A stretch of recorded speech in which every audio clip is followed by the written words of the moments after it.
බිය බිමින් තියලා දන ගහපන්. නැත්තම් උඹට තියෙනවා.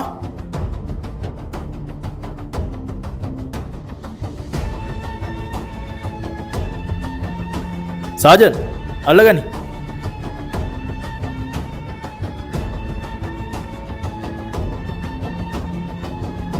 බයි මේ වගේ දරුණු අපරාධයක් කළේ කියලා කියපන්. ඒක හරි වෙනස් කතාවක් සර්. මං කසාද බැඳ මීට අවුරුදු 3කට කලින්. අපි බැඳලා අවුරුදු 2කමාරකට පස්සේ අපිට ලස්සන දරු පිටියක් හම්බුණා මහත්තයෝ. ඒ තරම් සතුටක් මගේ ජීවිතේට මම විඳලා නැහැ මහත්තයෝ. හැබැයි ඒ සතුට වැඩි කල තිබ්බේ නැහැ. දරුවා හම්බෙලා සතියෙන් ගෑණි වෙන මිනිහෙකුත් එක්ක පැනලා ගියා. මගේ කිරිය රොන්න මං දරුවට දෙනවා මහත්තයෝ. පිටි කිරිය දරුවට අල්ලන්නේ නැහැ. දරුවා හම්බෙලා මාසයක් ගෙන දරුවා නැති වුණා මහත්තයෝ. මාස 4කට පස්සේ ගෑණි ආපහු ගෙදර ආවා. ගෑණි දැකපු ගමන් මට පුදුම තරහක් ආයි මහත්තයෝ. මට දැකපු ගමන් මතක් වුණේ පොඩි එකා කිරි නැතුව අඬපු විදිය. ගෑණි දැකපු ගමන් මට අතට අහුනේ පිහිය. මට ආපු තරහට මං ගෑණි පපුවටම කොටාගෙන ගියා මහත්තයෝ. දරුවට කිරි දුන්න තනේ තවත් ඒකට මොකද සර්?